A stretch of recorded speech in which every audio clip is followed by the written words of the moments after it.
Now, Yeah. all right, Grant, man. Again, sorry about that, everybody. Hopefully we got this back going. Hopefully Grant's cricket Wi-Fi out there in Colorado can work now. So, again, Grant, man, welcome to the show, man. Like I said, I definitely appreciate you taking the time out your day. That's why I tried to catch you on a Sunday. You're not usually too busy during them times, I would assume. So, again, thank you, man. I appreciate it. Yeah, no problem, man. It's good to be here, and yeah, I guess I gotta win a few more fights, get that good Wi-Fi going. Yeah, you might have to, man. I know somebody out there. I'll go ahead and hook you up with them. How's that sound? And that sounds great. Well, listen, man. I'm just gonna get started with the biggest sports news as of today. The NBA is coming back in July. You heard about that? Yes, I did. Listen, I I'm super did. excited. I'm very curious as far as to see how they're going to basically make this work. I believe it's out in Walt Disney and at Disney World in Florida. Um, Heard that basically they're gonna have like two to four massive courts. The games will all be going on around the same time, and everybody's gonna be staying in 1 to 2 hotels. You think they can make that work? That's kind of odd, don't you think? I think they'll make it work because of the sheer size of the Disney World Resort. Like, I mean, there's whole entire cities within that resort. So if people need to be quarantined or if people need to get practices that are cut off from contact with a lot of people and just only the team, they have the space and ability to do that. So I know that they'll be able to comfortably house a lot of the NBA players and then allow them access to the facilities they need to perform at the best of their ability under the circumstances. And also speaking of the NBA, you're quite the NBA fan. I've definitely come to learn this. As far as at least the Denver Nuggets is concerned, how do you think they're going to bounce back? Because right before this pandemic happened, really on a slump. Kind of on a really bad losing streak. They had just had the trade. We got rid of Beasley and Wancho. So obviously with this coming back with this pandemic, how do you think they're going to fare? I honestly I don't know how the teams and every the people alike will respond because there's been two attitudes during this quarantine. It's one attitude is to level up, and one attitude is to sit back and just let it ride. So it just really depends on what each individual ultimately is doing, and then ultimately that trickles down to the mentality of the entire team. If they had a bunch of leaders on the team, really telling everybody to get active, get out, don't just sit at home and get fat and get out of shape. I think that they'll fare pretty well, and I don't know. I think that they'll. A lot of athletes are nervous about playing without fans and under those circumstances. But when it comes down to it, each one of those guys at the professional level, you're competitive as heck, and so I mean that they'll find a way to get it done. So speaking of this quarantine, you said the two different attitudes. With you going through this quarantine, what was the attitude that you've been taking? Hey, it's always level up, man. I always have to get elevated. So that's the goal. This entire quarantine is to bridge the gap between myself and the people that are considered the best in my division. So I've been after it every single day, and quite frankly, I feel sorry for my next opponent because if they're not doing even remotely close to what I'm doing, it's going to be a rude awakening. So speaking of your next opponent, obviously you're still young in your career, 3-0, but are already signed with Bellator MMA. When you got that call to sign with Bellator, did you see that coming? And when you did get that call, what were your feelings? What were your emotions? Well, I mean, as you know, Chris, it's always an awesome opportunity to continue to climb the ladder in this sport. It's very difficult. There's a lot of different paths you can take. So when you get a call from one of the big promotions, it's immediate excitement, but you definitely know that that's only the beginning. So for me, my goal was never to be just to get to one of the top promotions. My goal is to be the best in the world, whether that's going to be in Bellator or another organization. I just want to fight the best people I can fight and prove to everybody that I am the best fighter at 205 pounds in the world.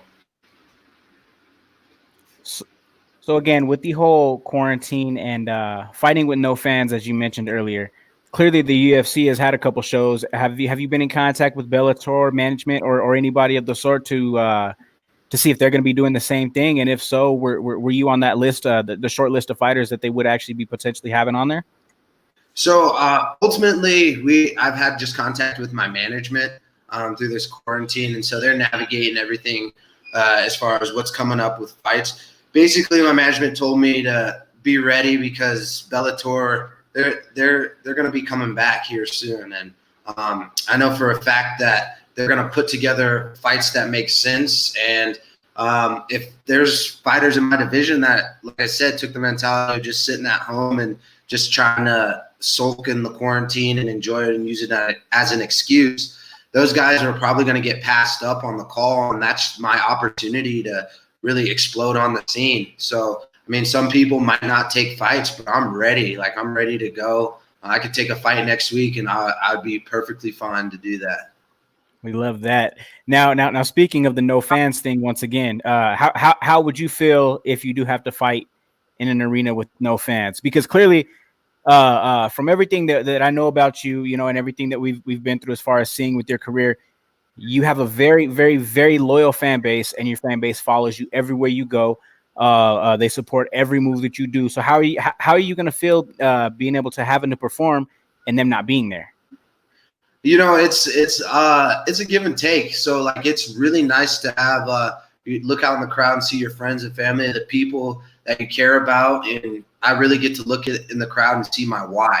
So like, when I have those moments in the fight that can be tough, I mean, you catch a glimpse of somebody in the crowd, or you understand, and I know what I'm fighting for. I'm fighting for my family. I'm fighting to put that food on the table. So I understand the aspect of not having that just to look at immediate in the moment. But for me, when I step in the cage, I turn into a different person. So for me, it's a mentality of it's very, very intimate, and you could hear that man's heartbeat. I talk to all my wrestlers that I coach at Regis. I'm about taking souls. Like, when I step into the ring, I'm not there to beat you. I'm there to take your soul. I want to hear you quit. I want to hear you stop. I want to stop you. Like, there's no ifs, ands, or buts about it. Like, I know fighting MMA is a sport, but for me, when I step in the cage, I'm not playing fighting. I'm fighting. I'm fighting to the death when I step into that cage. And I mean, it's my coach's job to keep me safe while I'm doing that, but when I step into the cage, it's to the death, and that's just the mentality I have. And we seen that mentality with one of your teammates a few weeks back, who actually won the interim world title in Justin Gaethje. And he mentioned that, and that was a big thing all over social media, with other journalists and stuff like that. It was saying this guy said he was ready to die. He told his team he's ready to go in there and die. And with me personally, being around the sport, and as well as boxing, that mentality is going to take a lot of people further than they think, I feel. And knowing you and being around you, that's definitely something that I've seen. That initially I didn't really see it, but as time progressed, watching you in the gym and things of that nature, it's definitely showing, and it's definitely shown. Because a gentleman like you, like mixed martial arts is not something that you need. Again, with your accolades from previous, what you're doing now, which is actually, why don't you talk about that a little bit? How's school going? Has there been an impact with school and everything since the pandemic has happened? Yeah, there's obviously been a huge impact with school and education. So, I mean, I have a lot of labs that I need to do and things I need to get done. But, I mean, that's just kind of been on pause a little bit. But it's allowed me to really focus and hone in what I need to do into the octagon, because ultimately I'm studying to be a professional in the medical field as well. So it takes a lot of time, just as it takes in MMA to be a consummate professional at the highest level. It takes time. So it's been rough, but it's also allowed me to focus even more and immerse myself more into bridging the gap between me and the top of my division. But I mean, I love what I do. Like I tell everybody, I have really two things that I'm pursuing and I love, and one is what I do athletically, and the other is what I do from an intellectual standpoint, whether that's me becoming a physician, becoming a surgeon, or whether that's takes a different route. But I'm going to keep pushing until I get to where I want to go. Is the struggle with juggling the two as bad as it would seem? I mean, it's not, for me, it's not bad because I'm a big person on you control your controllables, and I control the fact that I want to become a physician. I control the fact that I'm a professional fighter. And yeah, it's not like what's on most people's agenda of what they would think would be the easy route or what they would do themselves, but that it's not about them, it's about me. And if I know that I can do it and I push myself to do it, everything that I've done, if I put my mind to it, I know I can accomplish it. See, and that's great, and that's actually great for a lot of young fighters, and even some older or guys that are kind of in the middle of their career type fighters, because I've been around gentlemen who try to juggle it all, who are in school, or are studying to do something different, have a full-time job, and as you know, mixed martial arts or the combat sports in general is a full-time job, period. I've seen it, I've seen it motivate guys. I've seen it completely crush guys in their careers. I've seen it from both sides of the fence. And that's why I said a take like yours is definitely something a young fighter can lean on and can hang on and potentially push them through, because as you said, you're in school, you're studying to potentially be, a physician, a surgeon, what have you, and as well as pursuing your mixed martial arts career full time. Switching gears, it's really not the only two careers you have. Not sure if this is something you get paid for, or I'm not sure if it's something you just do with your free time or that you love to do. But you also do coach wrestling at Regis Jesuit High School. Am I correct? Yes. I'm one of the wrestling coaches out there. Man, it's bringing a smile to my face. I never thought I would love coaching, but not only is coaching rewarding to see your guys do good and to maybe give a little bit of your knowledge. I just want to pass a little bit of my knowledge on to the guys, the younger guys coming up, because they're the future, and whether that's on the mat or off the mat, it's really important to me that I can potentially have an impact on their lives.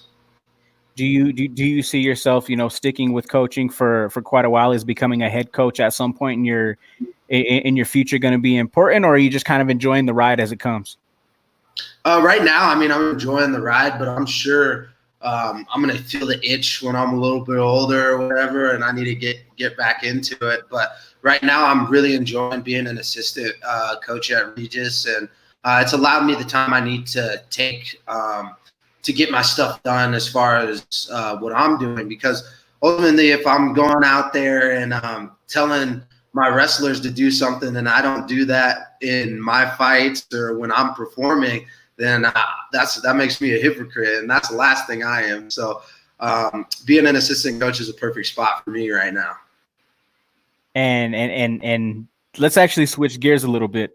I want to talk a little bit of football with you. Clearly, we know, things that happened in the past is definitely not something that we'll bring up. Everybody's beyond that.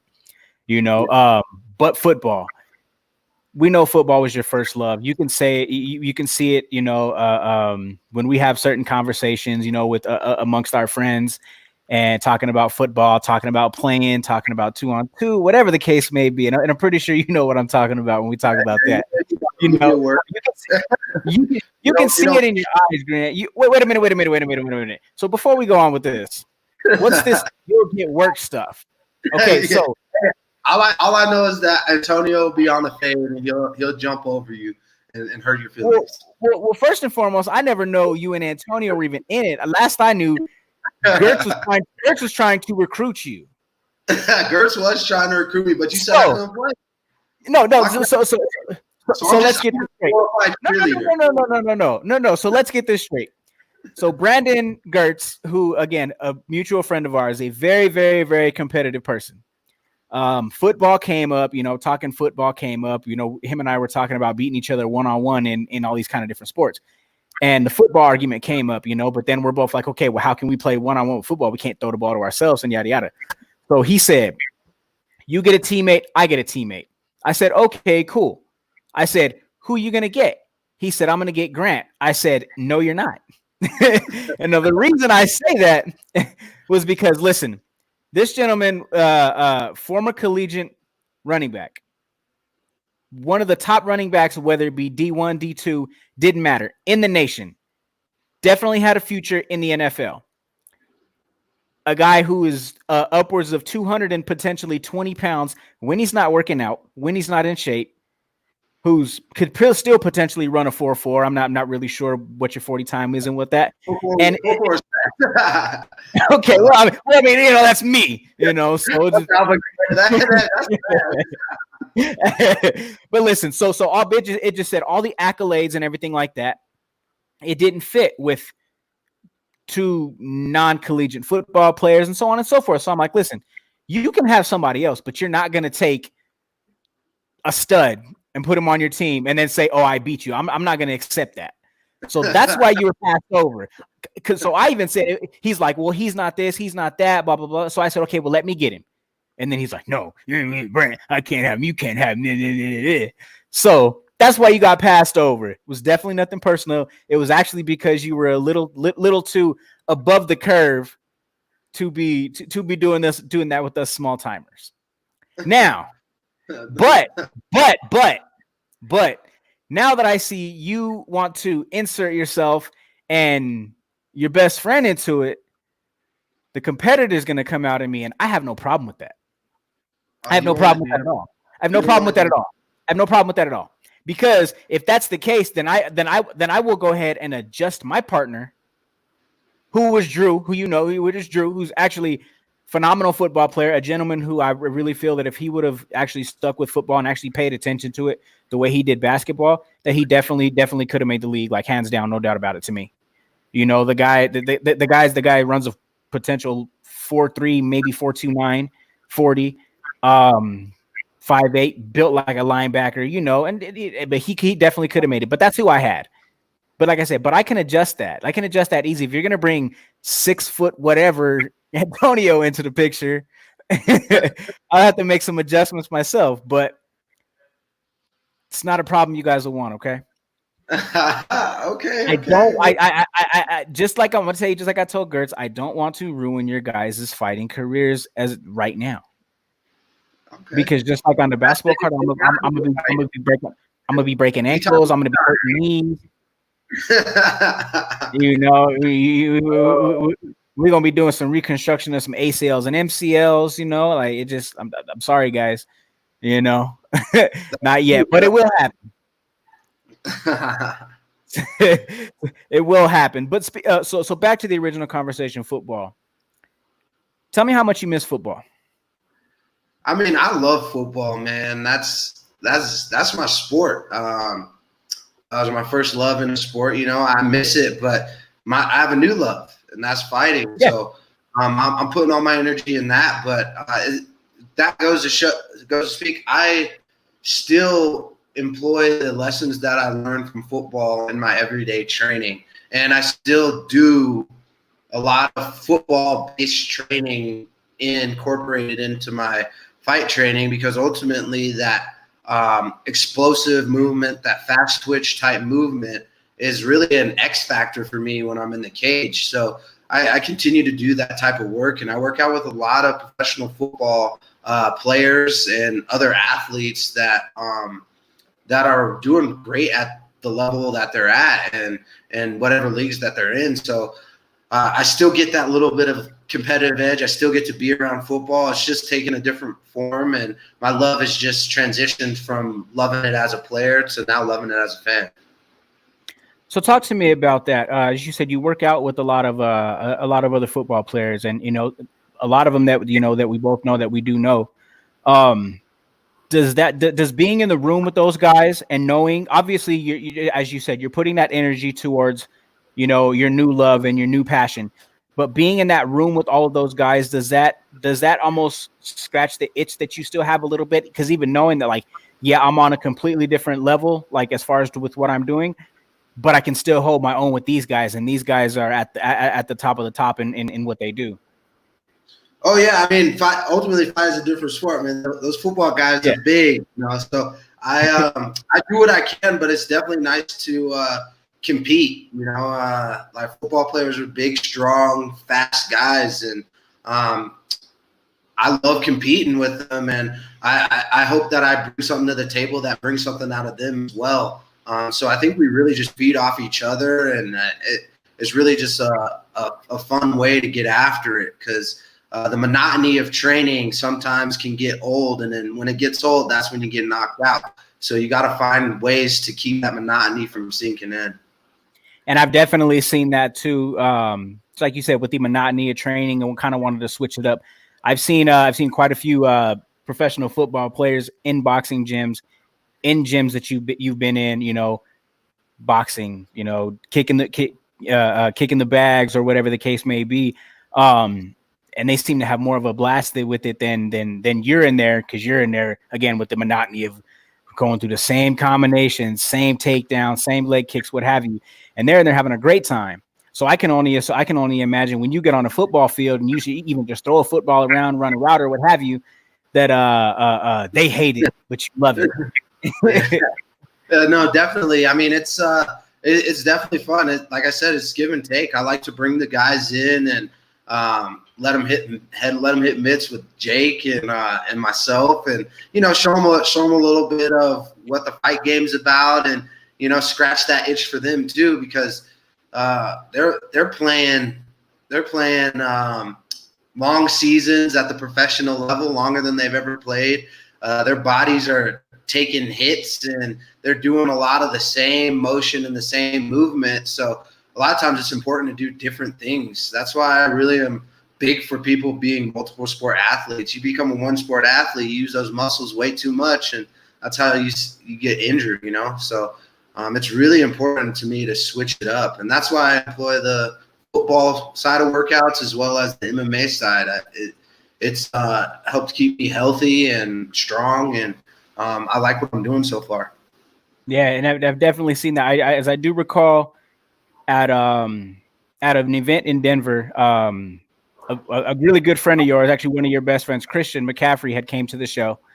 We were all sitting at the table, and I really don't feel that I've ever seen somebody who was a professional athlete as into fighting and as into it as he was.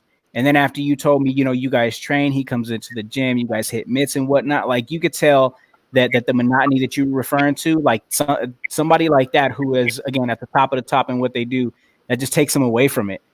And that's something I personally never had the pleasure of experiencing myself, besides in college, and playing basketball and whatnot, kind of getting away and just doing something that didn't have to do with the sport at all, But I definitely see that, man, and it's a beautiful thing, and but I'm definitely glad that football and fighting does that for you as well, still to this day, because you have every reason to not like either of them, but you do, and that's something that people can look up to.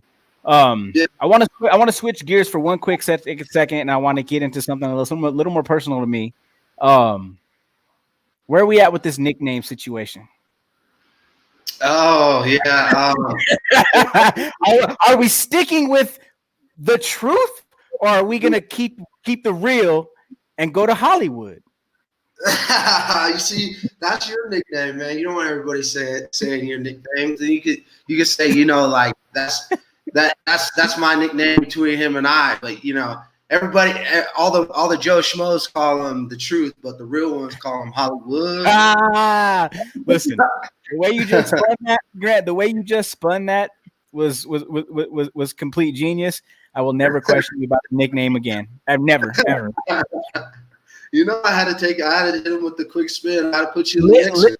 Listen, man. It's just like the basketball court. Listen. I put you in the cement mixer. Now we can. Don't worry about it, sweetheart. We can talk some stuff about some football, and you have a leg to stand on. But when you start talking about that other ball, which is a basketball, and me, it's not a route you want to take. Splash. You might have to call Antonio for this one just so you can score a point in the game. Okay, so don't get it twisted on that front. You go to a lot of games, but that don't mean you can actually ball. All right. All right. So I don't have to be the best baller in the world to get after you. So I do what I do. I'll score my points. Listen, you can put your money where your mouth is. We can have you do 400 push-ups in a day again. I mean, whatever you would like to do, Mr. Neal. I'll put the money down because you know what? I want your money in my pocket. Okay. Well, again, listen, it's not going to be. I don't feel it's going to be that much longer that this quarantine is going to hold everybody down, and it's not going to be that much longer until I'm home back. I'm home and I'm touched down. Okay, so be prepared. You better come with that same energy. Listen, my energy don't never change. You know that. So another question I wanted to ask you, and obviously, this is a little further down the line, but it's definitely something that's been talked about. When conversations came up about you and potentially your future and whatnot, as far as in mixed martial arts. But do you see 185 in your future? Because let's be honest here, you're a small 205er. You can carry yourself great for the division, but do you see 185 in your future? Is that a potential move? Obviously, if the pay is right and you can make it safely. I mean, if a title's on the line, a world title's on the line, heck yeah, like I can do it. I haven't been 185 pounds since freshman year of high school, but I know that with my mentality now, I could definitely do that. And shoot, I might be the first 3-division champion at light heavyweight, middleweight, and heavyweight. So that's the goals. I don't shoot for the bar down here. I shoot for the stars. So whatever opportunity speaks, I want to be the first, and I want to be the best at what I do. So if I put my mind to it, I'll get there and I'll be the best at it. I like that. Again, that's that mindset that a lot of people need to see in a lot of these young fighters, and I'm sure even your wrestlers need to hear. Switching gears back to that right quick, you have a state champion already, right? Or is he a 2-time state champion? So he's not my state champion. He's his own state champion, man. That kid busted his butt. He did.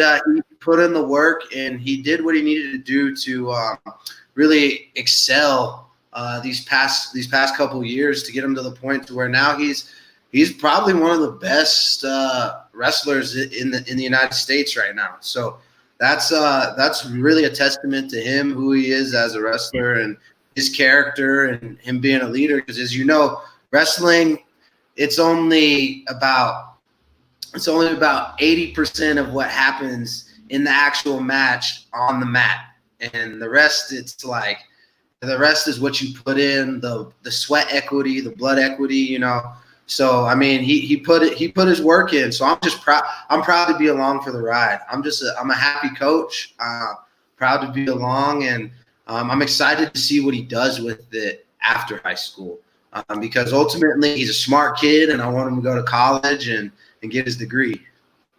Is that in the kid's future? Is college an option? Is that something he's looking into? So he has a lot of opportunities. Like I said, he's one of the best wrestlers in the United States at his division.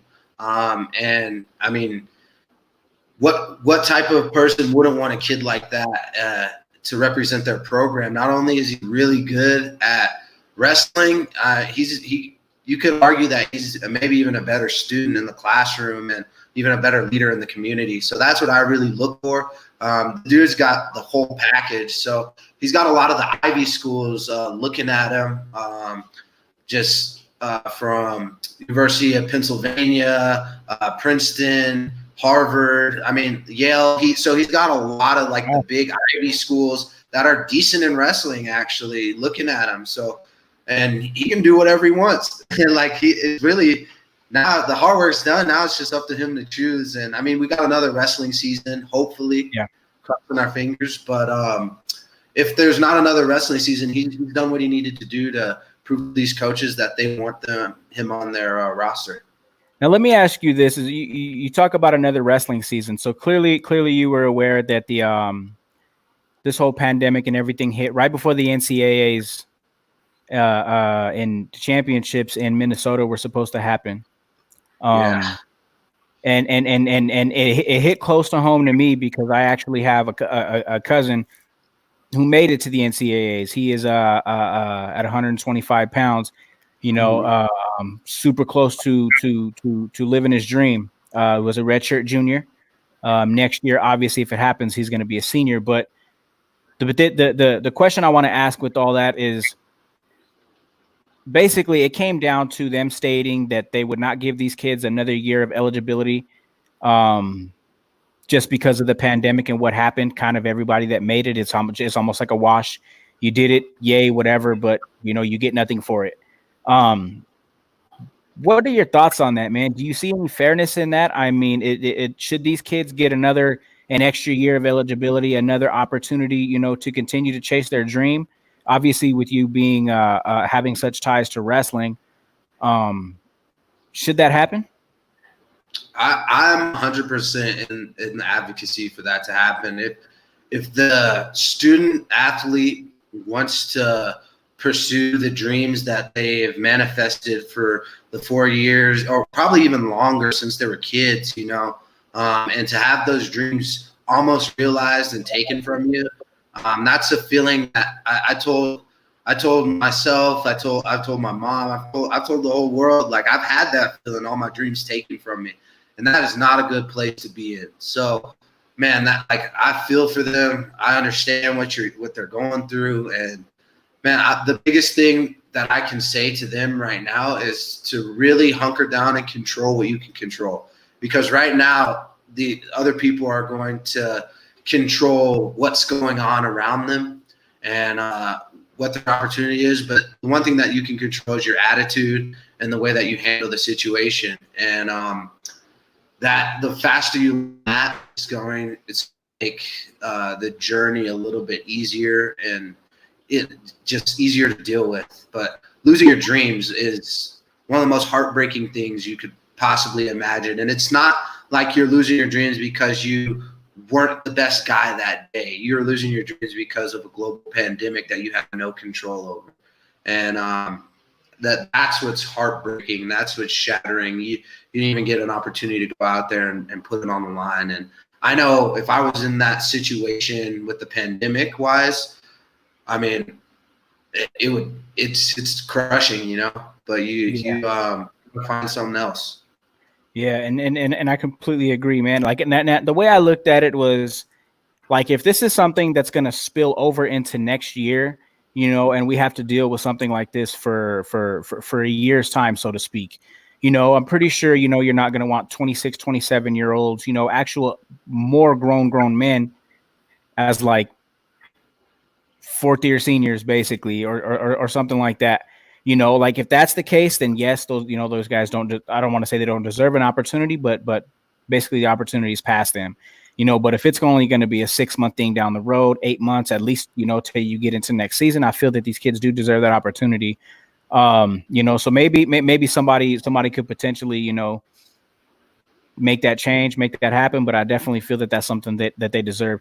Again, look at that potentially for your boy. Like, let's say he was a senior going into college next year, and he had an opportunity to go to, to get into that right away. And that would have been taken away from him for nothing, and he wouldn't have got rewarded for it. And like I said, just like you said, it would be super heartbreaking. Yeah. But so the hardest one for, I think that would have to deal with is definitely the seniors. So like the seniors, the way that you stand in the gap, goes to your point is, yeah. So if they're not allowed to, if all these people aren't allowed to realize their dreams at the level that they're at, I think that there should definitely be an opportunity for them to pursue their career at the next level. just an opportunity, right? So like not even no guarantees or anything like that, but I think it would help a lot of the student athletes to just know that they had an opportunity and it wasn't just all riding on one season. Just have an opportunity to continue to pursue what you love, maybe outside of a university perspective, and try your hand at the pro level. But to have that opportunity, I know that would help a lot of the athletes cope with senior athletes cope with kind of the situation that they're in. And I think it's on the people running everything at those highest levels to kind of stand in the gap for the little guy. And just because what's it to them? I mean, yes, it's a little bit more work to and combing through a lot of players and things like that. But ultimately, you might find a diamond in the rough that you never would have found. So I think that I agree. I think that's another way about going about doing it. But who am I?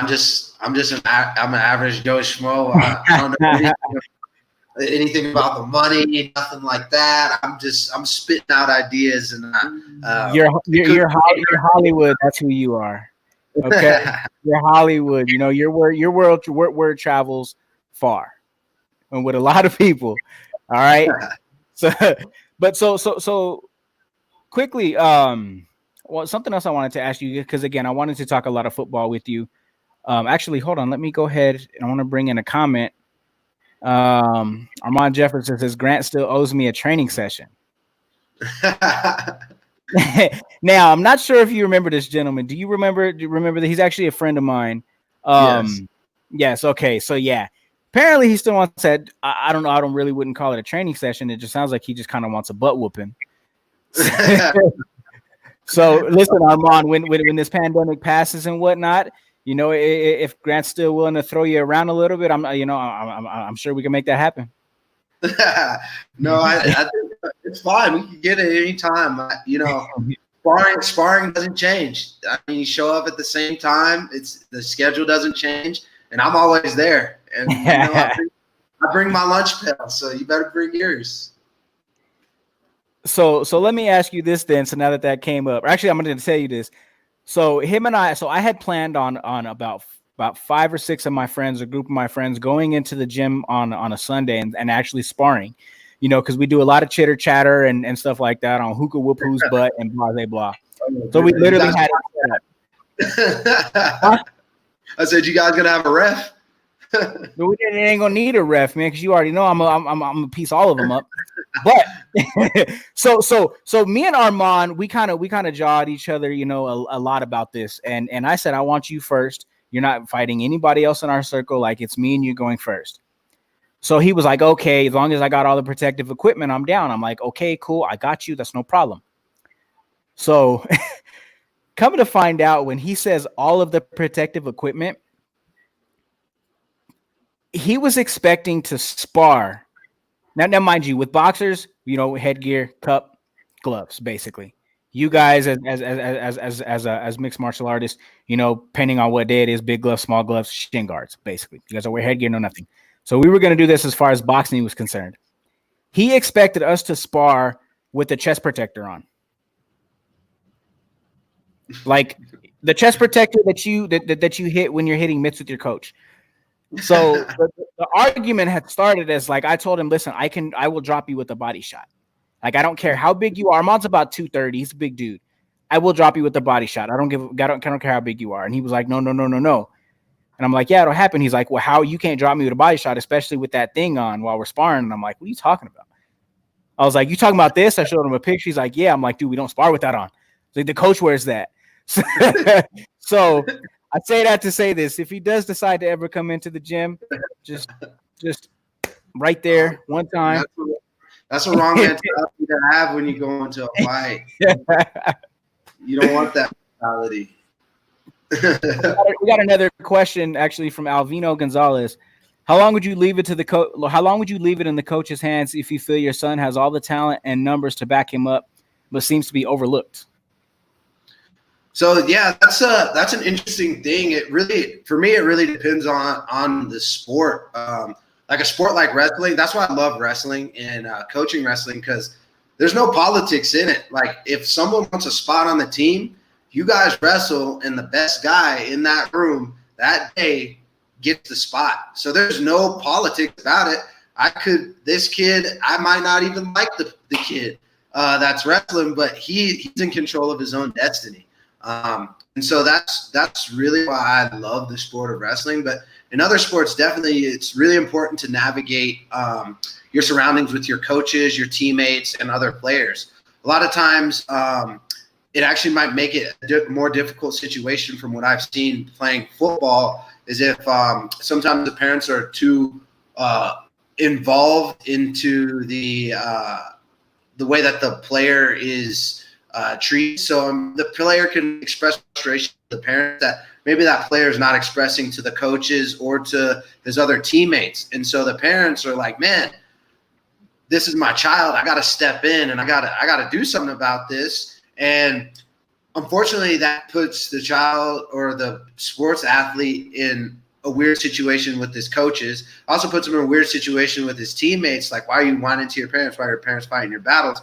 And ultimately, it makes it harder. It makes a harder pathway for them to get where they need to go. So the first step, I would say, if a kid's overlooked in another sport that's not wrestling, I would definitely put it in the kids' hands to make sure that their voice is being heard, and to really express that. Because a lot of times coaches have a million things to do, and sometimes they don't see the things that you're seeing, and the communication is off.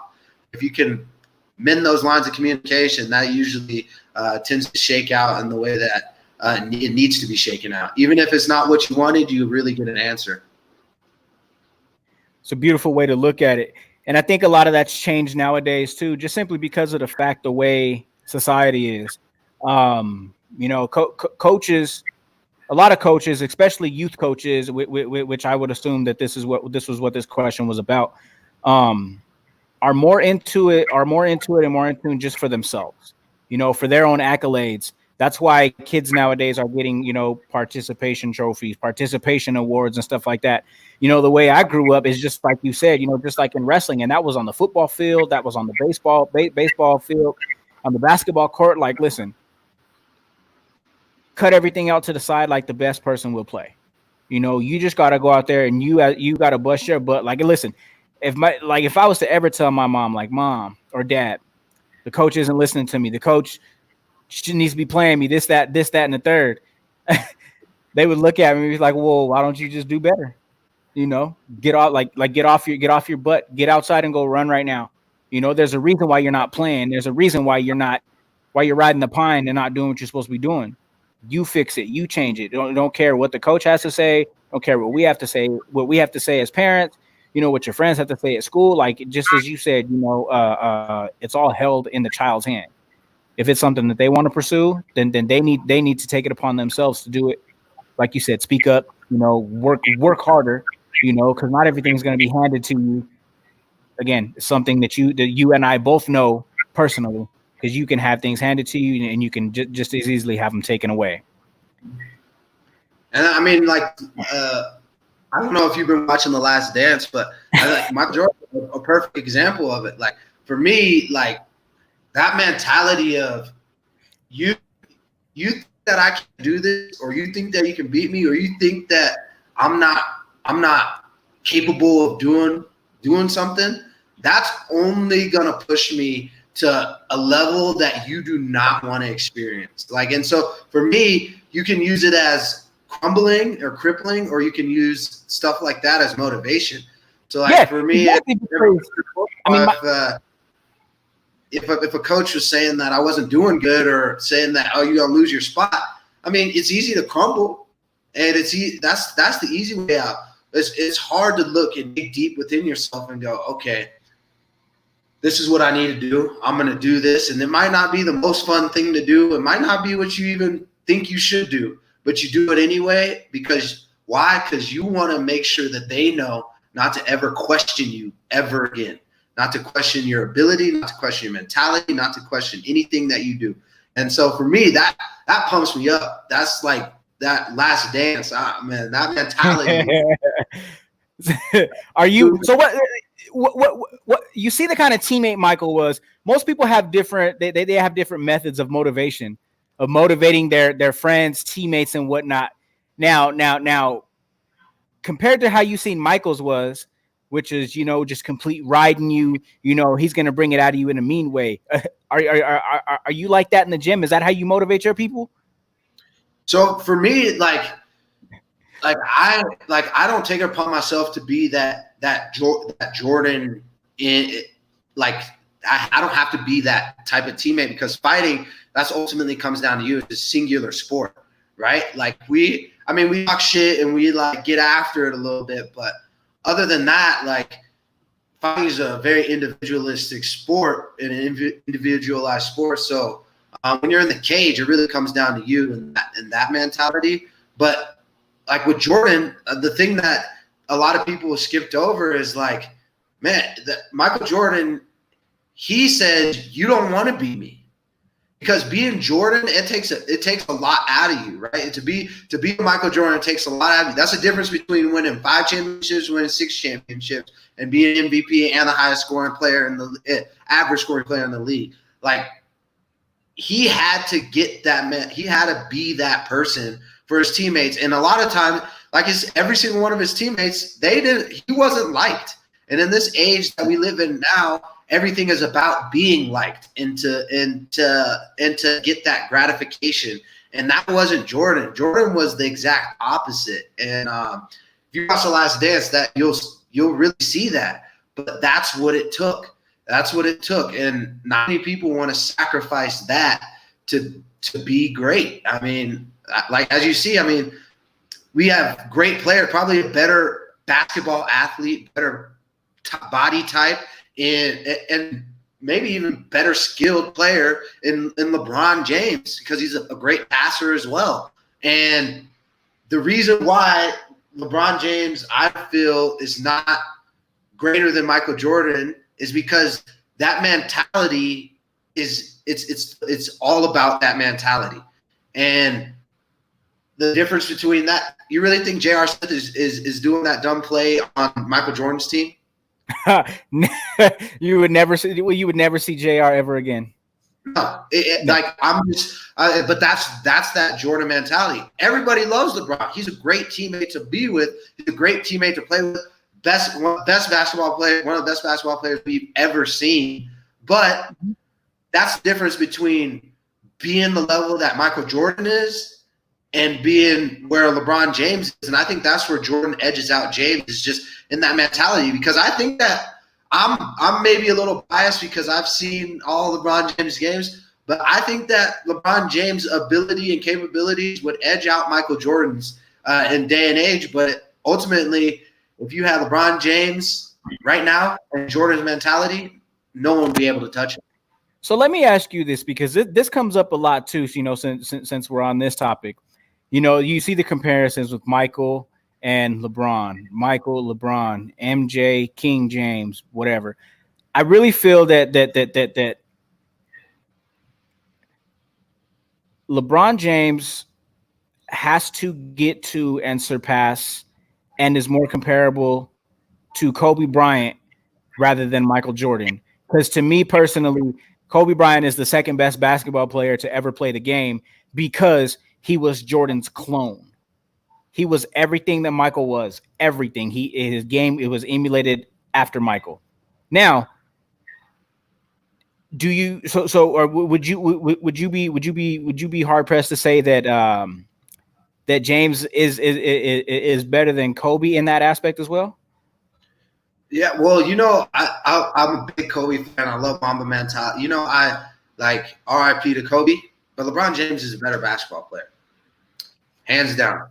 And I mean, it's a tough one for a lot of people, but if we're just talking stats, physicality, the way that you attack the basket, the way that you play defense up and down the court. I mean, like the block at in the finals with LeBron James. I mean, that man can do some amazing things, but like I said, it comes down to mentality.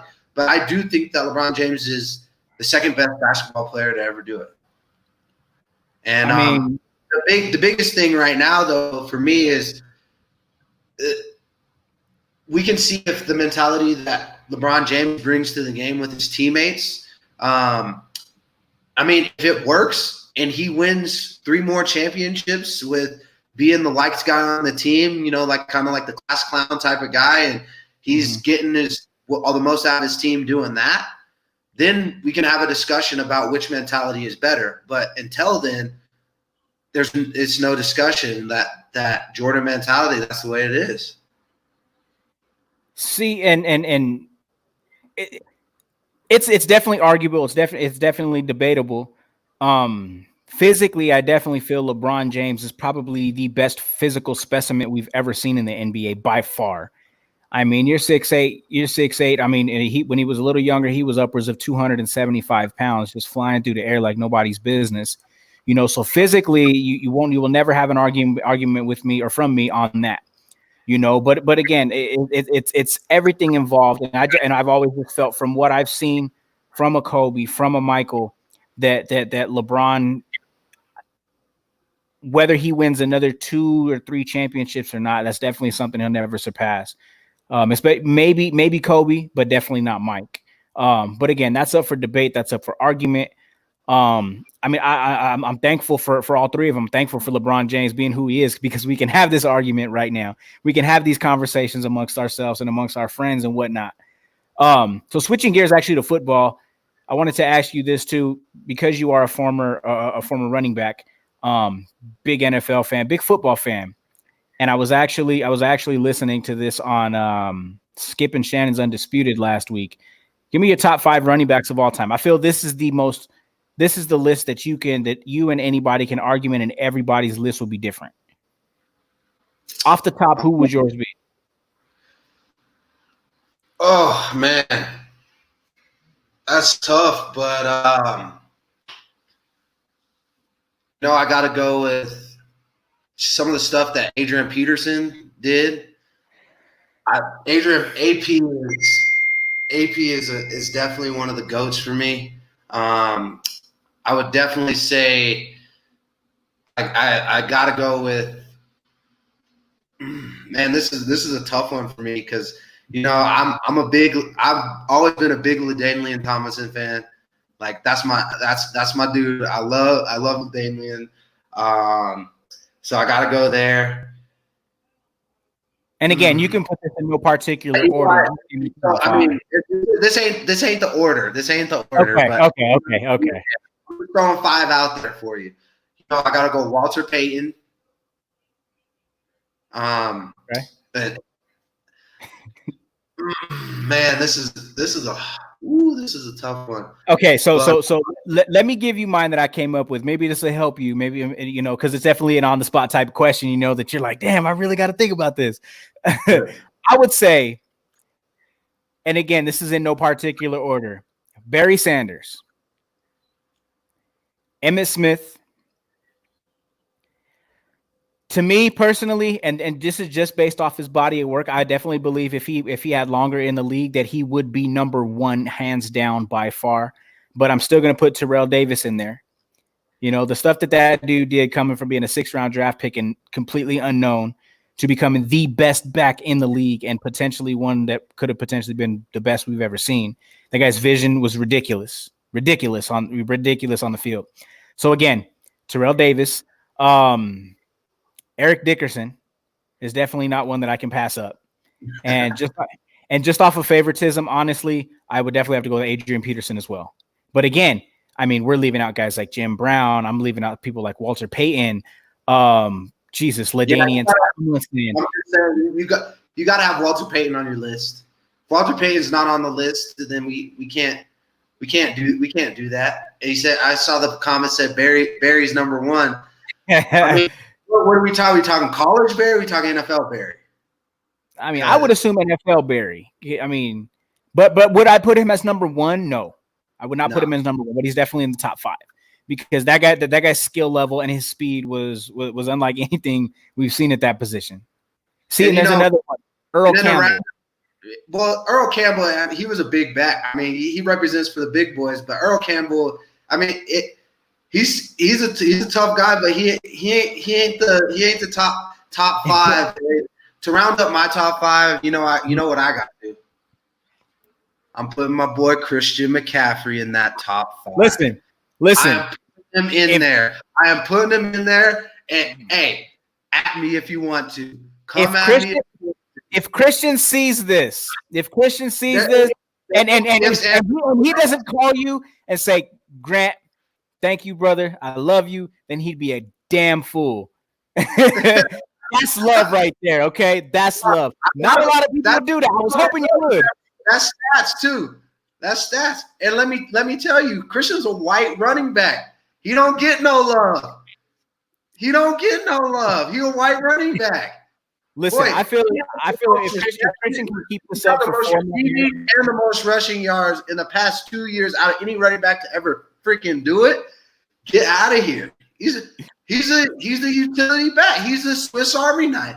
If he's not in your top five, then I don't know what we're talking about. I mean, we can make a different position for him, but the dude is a top 10 receiver and a top 10 running back in the league right now. Oh yeah. Again. Listen, and shout out to Christian, man. I mean, a top 10 receiver and a top 10 running back, but his position is running back. If he's not in the top five, I don't think I could put anybody in the top five. Listen, and shout out to Christian, man, for that contract for him. Again, a white running back being the one to do that. I mean, I don't want to make it racial. But I mean, everybody else made it racial. I mean, I recall them talking a lot about Christian when he was on coming out of Stanford on First Take. When he made the comment like, yeah, I'd get more attention, I'd get more love if I wasn't a white guy, playing this position. And then here we are 4 years later in the league. And that's the occupation that. The roles are a little bit reversed, but the way that he's handling in his game. I mean, damn right. People talk all this. I mean, people still are down. So yeah, let them down. Let them down, and they'll be buying the number 22 jersey next year. No jokes, OJ Simpson. See, OJ Simpson, Jim Brown, again, guys that we would have to leave off the list. That's why I said this makes that one that tough. But Chris McCaffrey better than OJ. I mean, again, he could do more on the field. I'll take him over OJ. Off top, Chris is better than OJ. He's not top 5 all time yet, though. He hasn't had the body of work as others, and that's no disrespect. He's a beast, but just not yet. Listen, Alvino, I would agree with you 100%. But again, this is one of Christian's best friends, so he's gonna ride with him. Hey, speaking of that, does he still have that 20? Was it the 22 and U campaign there or whatever that he had going? Yeah, he's still doing the 22 and U for frontline workers and for COVID-19. Grab your shirt. All proceeds go to frontline workers, and you get a pretty dope shirt. Represents 22 and U. I got mine, so it's nice. Yeah, good definitely. 22 and you guys definitely go ahead and go out, run out and grab your shirt, support these frontline workers who are putting their lives on the line for us to be able to sit here and talk about nothing, talk about football. And you want a top 5 back shirt in your closet. I mean, of course. It's funny too. I've actually been waiting for my McCaffrey jersey for the longest. It took me a while not to order. I didn't want to order it for a while because I couldn't really see myself wearing another jersey that wasn't a Denver Broncos jersey. It hurts my heart, but I gotta love, but I had to, man. I had to eventually. I had to show him love, man. I mean, the dude deserves it.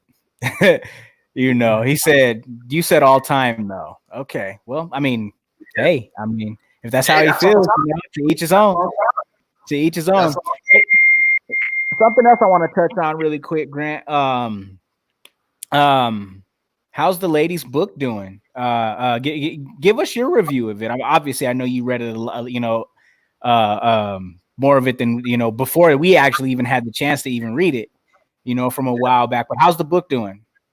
I mean, the book's great. I'm biased, but I absolutely love absolutely love the book. It's definitely really heartfelt. I mean, she pours it all out there. So, and I'm proud of her for doing it. Not many people could say they really wrote a book. And I mean that stuff's great. But just like with anything in fighting, that's the book right there. That is the book. But yeah, just like with anything in fighting, like it comes a lot down to stuff that you can't control.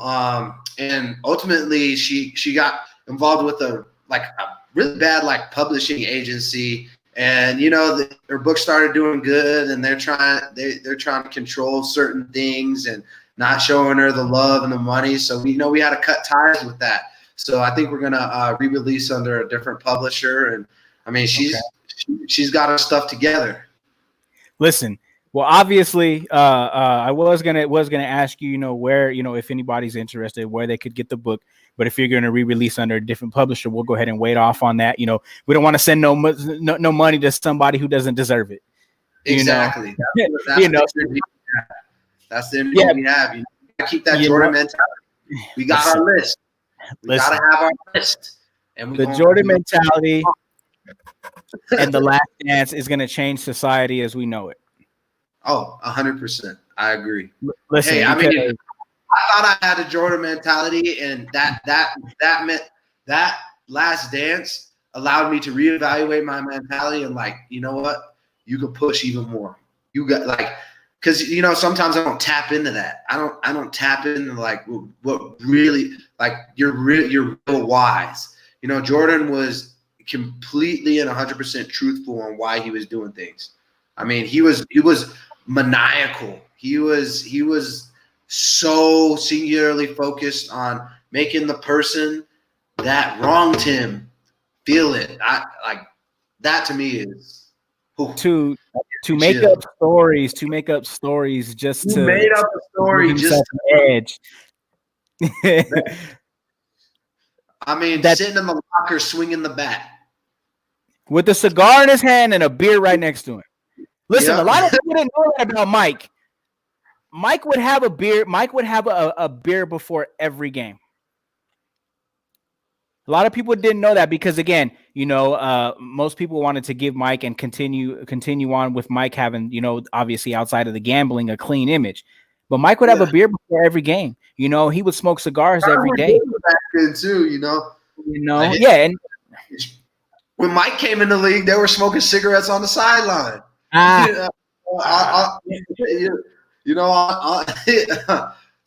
mean that it is what it is. It's different times, but from a health standpoint, I mean, I can understand why a beer might be something that an athlete would use. I know that a lot of professional cyclists, that's the first thing they drink after a bike race because it replenishes their carbs right away, So, I mean, I can understand. Bring that up too because I actually know quite a few professional boxers. I know quite a few professional boxers who that's the first thing they have. After you weigh in, you get to the restaurant. They'll have a beer, a michelada or a beer. Again, just like you said, to replenish everything, and that's a lot of Mexican fighters too. So that may be a big difference. So when you talk about this Jordan mentality, clearly you have a different mentality in certain instances based off of influencers in your life. To this day, who are your influencers in life? Who did you look up to, growing up, and who's your influencers now at this moment? I mean, so one of my biggest influences is my grandmother. My grandmother and both my grandmother and my late grandfather, but right now my grandmother is living. She's 85 years old and she'll still run across the street. I mean, she is living her best life. I can't keep up with her. Before quarantine, I was texting her and be like, hey, Grammy, I'm coming by. Where are you? I mean, she's going to the movie. She's going to the store. But she is one of the most active 85-year-olds I've ever met.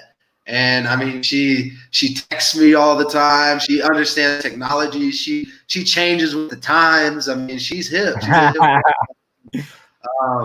mean, not only is she an amazing grandmother from that aspect, the health aspect, but both spiritually and mentally. She's kept me right. I love that. And then my grandfather growing up, he made me really tough. I just remember the jobs he used to make me come and work on, and he always told me that a man is nothing without his hands. So we should always strive to be able to do stuff with our hands. So that was a big thing that he instilled in me. And I mean, I used to do concrete, lay brick, tend to the field. I mean, they lived on a farm, so a lot of farm work and stuff like that. But that mentality of like using the land and getting a lot of stuff done, like that mentality is really what pushed me to where I'm at today in mixed martial arts. It makes everything else a little bit easier. And so those are definitely my grandparents are definitely some of my two biggest influences. And then from a sports aspect, so Nate Marquardt is my mentor.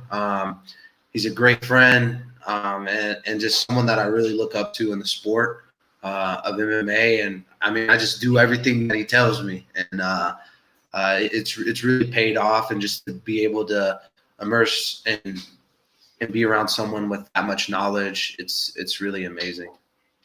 Yeah, definitely. Shout out to Nate Marquardt. And like Alvino says, shout out to Grandma as well. She's definitely not allowing herself to be old. To her, it's just a state of mind.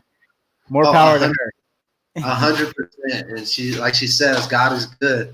And so, I mean, I've never seen an 85-year-old run, but I saw my grandma run the other day, and it looked pretty good. I was like, man. If I'm running at 85, it's in the genes. So, that's where the genes come from. Good genes.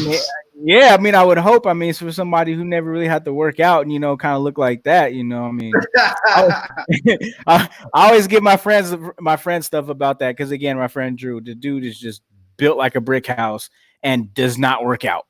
He's been like that since middle school.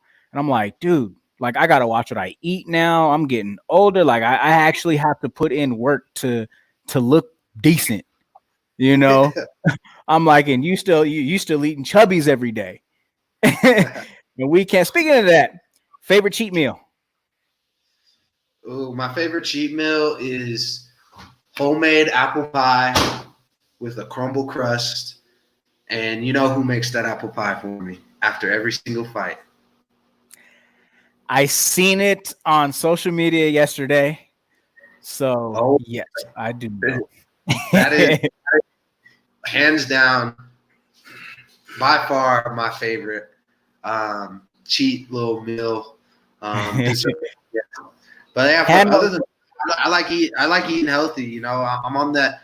I don't know. I'm on that Larry June diet. So I drink good juice, and that's it. Hannah, when I get back home, I want a piece of that apple pie. Just gonna throw that out there.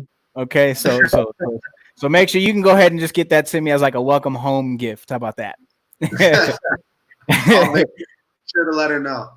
Yeah, definitely do that. Please. So again, just a couple more questions, Grant, before I get you out of here. I don't want to keep you too long. Sounds like you got some company over there. I hope that's not Antonio, because if so, I'm gonna bring him on so I can let him know he's gonna get roasted too. I told Chris that you would boss him and dunk on him, and now he's hurt. Yeah, I don't think you want those problems.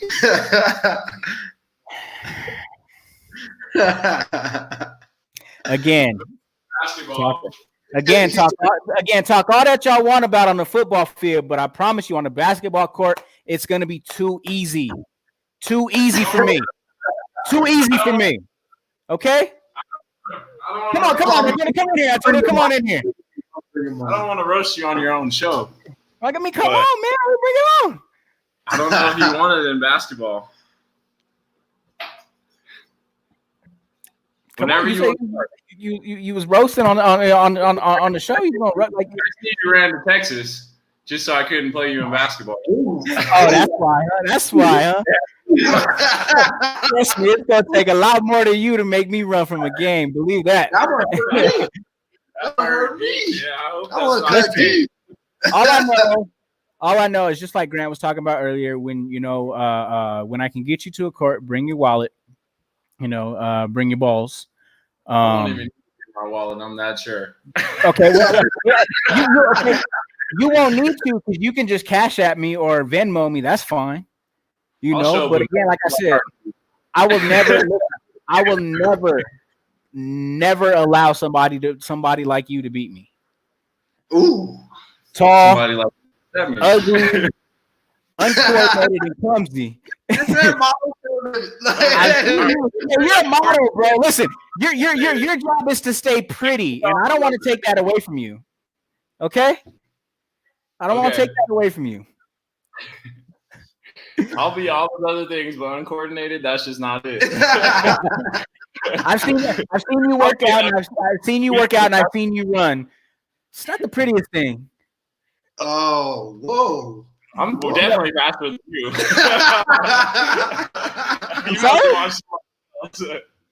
You say you faster than me?